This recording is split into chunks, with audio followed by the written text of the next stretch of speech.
First year और second year में कम स्कोर किया है तो कोई बात नहीं, बट अगर आपने थर्ड ईयर और फोर्थ ईयर में कम स्कोर किया है तो बड़ी बात है, क्योंकि इसको वाले मकआउट के क्रेडिट सिस्टम के बारे में। तो ये काफ़ी तगड़ी टॉपिक है, इस पे आप लोग के काफ़ी डिमांड्स आ रहे थे जो भी फर्स्ट ईयर में है या फिर सेकेंड ईयर में, बट अभी तक समझते नहीं है कि कैसे CGPA पे जो कैलकुलेशन है। मैं गारंटी देता हूँ कि इससे अच्छी वीडियो आपको मिलनी काफ़ी मुश्किल है इंटरनेट पे।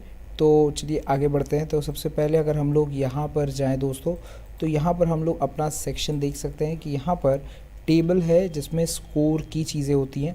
यहाँ पर मैं बता दूं कि आउटस्टैंडिंग का मतलब होता है ओ। यहाँ पर देख सकते हैं लेटर, ये एक ग्रेड सिस्टम लेटर्स है, मतलब EABCDFI, ये एक लेटर्स है दोस्तों जो ये नंबर इंडिकेट करते हैं। मतलब अगर आप लोगों का सोचिए फॉर एग्जांपल फिज़िक्स में आपका 95 आ रहा है आपका स्कोर, तो भी आपको मिलेगा ओ। आपका फ्रेंड जिसका 90 आया है स्कोर, उसको भी मिलेगा ओ। तो मतलब 2-4 नंबर के वजह से आपके और आपके दोस्त में कोई फ़र्क नहीं आने वाला, जो आपके स्कूल लाइफ में परसेंटेज में देखा जा सकता था पर यहाँ नहीं देखा जाएगा। साथ में आप यहाँ पर पॉइंट्स में भी देख सकते हैं कि यहाँ पर आपको 10 पॉइंट्स मिलेंगे। ये पॉइंट्स कैसे करके कैलकुलेट होंगे ये बाद में बात करेंगे। यहाँ पर एक्सीलेंट में आप देख सकते हैं 82, 90। और सिमिलरली जब अगर आप फेल करते हैं, तो अगर आपका 40 से कम आता है दोस्तों, तो इसमें आप लोग एकदम सिंपल भगवान के नाम पर एक टीका लगा ले दोस्तों कि आपको है सप्ली लग गई है। अगर आपकी 40 से नीचे आती है तो आपका पॉइंट्स फिर भी मिलता है 2 और इसमें आपको 0 मिलेगा।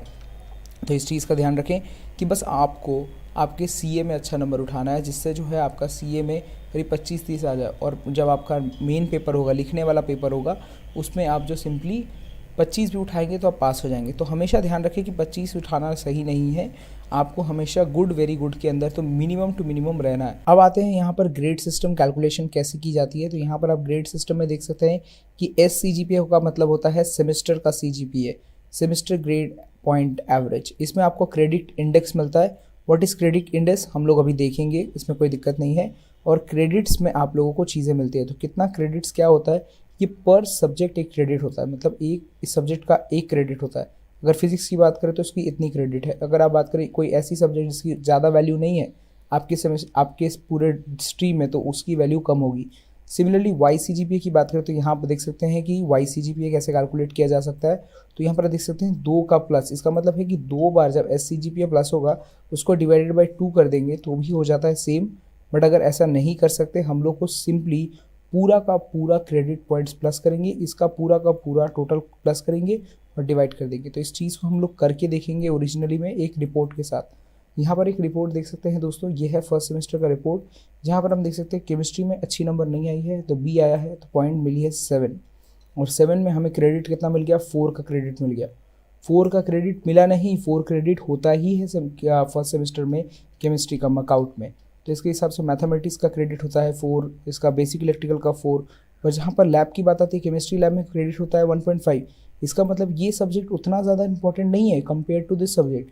अगर फॉर एग्जांपल आपको यहाँ पर अगर आप केमिस्ट्री लैब में कम भी स्कोर करते तो मल्टीप्लाई किससे होता, दिस इज़ मल्टीप्लाइड, मतलब 9 is multiplied with 4 to give 36, right.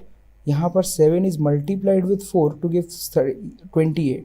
इसका मीन्स जिसका ज़्यादा क्रेडिट है that subject is particularly very important in the lab section for the first year. यहाँ पर इंजीनियरिंग ग्राफिक्स आपके लिए सबसे इंपॉर्टेंट सब्जेक्ट है। इसके अलावा आप लोग का बेसिक इलेक्ट्रिकल का लेबॉर्ट्री होता है, that is not much important but still lot of people give value. तो यहाँ पर that is multiply with only 1। इसका मतलब है कि आपकी जो टोटल क्रेडिट्स होंगे this is and this is the total आपकी क्रेडिट से मल्टीप्लाई होने के बाद सब्जेक्ट इंपॉर्टेंस के ऊपर ये क्रेडिट सिस्टम बना हुआ है। अब चलिए कैलकुलेट करके देखते हैं। तो जैसे कि हम लोगों की यहाँ पर इसमें स्कोर कितनी आई, 137, which is divided by 117.5 to give this particular CGPA, semester CGPA। चलिए आगे बढ़ते हैं। फाइनल रिजल्ट कितना आया, एज एक्सपेक्टेड 8.86। आप समझ लीजिए किसकी रिपोर्ट है ये मजाक कर रहे हैं दोस्तों। चलिए आगे बढ़ते हैं। और इसके अलावा हम लोग सेकेंड सेमेस्टर की बात करें तो सेकेंड सेमेस्टर में भी हम देख सकते हैं कि कुछ अच्छे नंबर्स आए हैं, जिससे आप देख सकते हैं 184 बनता है। बट क्रेडिट्स देख सकते हैं चेंज हो गया, क्रेडिट्स आपको समझ में आ गया, सब्जेक्ट की इंपॉर्टेंस के ऊपर है। अगर हम बात करें तो SCGPA इसमें तो 9 आ गया, but YCGPA which is 8.7 and ये वाला जो है 9, इसको डिवाइड करें तो बाई 2 तो ये इतना आ जाता है।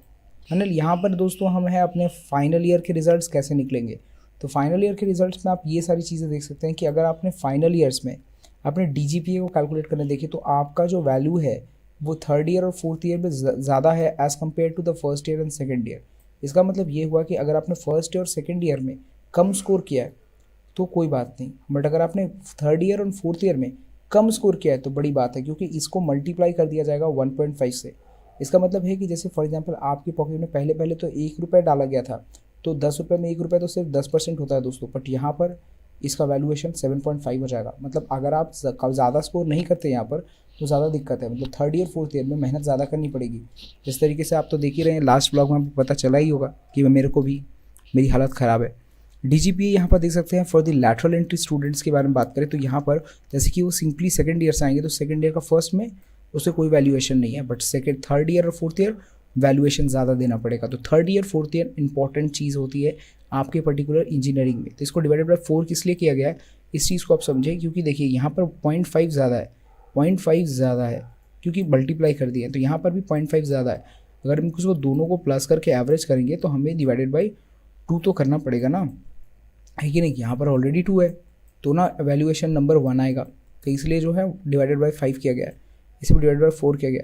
DGPA आप समझिए फॉर 3 डिग्री कोर्स जिनका है उनका तो डायरेक्ट हो जाएगा, हमारा तो है नहीं, हमें टेंशन की बात नहीं है। 2 डिग्री कोर्स का ऐसा हो जाता है, ये सिंपल एंड ईजी है। यहाँ पर आप देखें DGPA for the one entry course straight आ जाता है।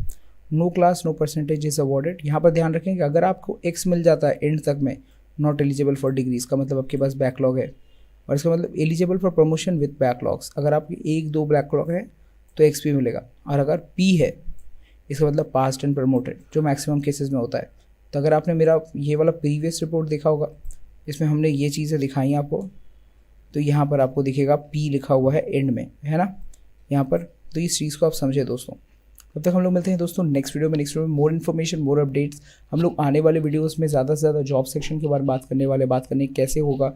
हमारी नई वेबसाइट आने वाली दोस्तों जीरो टू प्लेसमेंट में, क्या आप उसके लिए एक्साइटेड हैं मुझे कमेंट सेक्शन में लिख के बताइए। ज़रूर हमें सब्सक्राइब कीजिए, साथ में हमारे इंस्टाग्राम पर हमें फॉलो कीजिए, फेसबुक पर फॉलो कीजिए। तब तक के लिए मिलते हैं आपको नेक्स्ट वीडियो में। तो लेके आते हैं आपको अलविदा, बाय दोस्तों।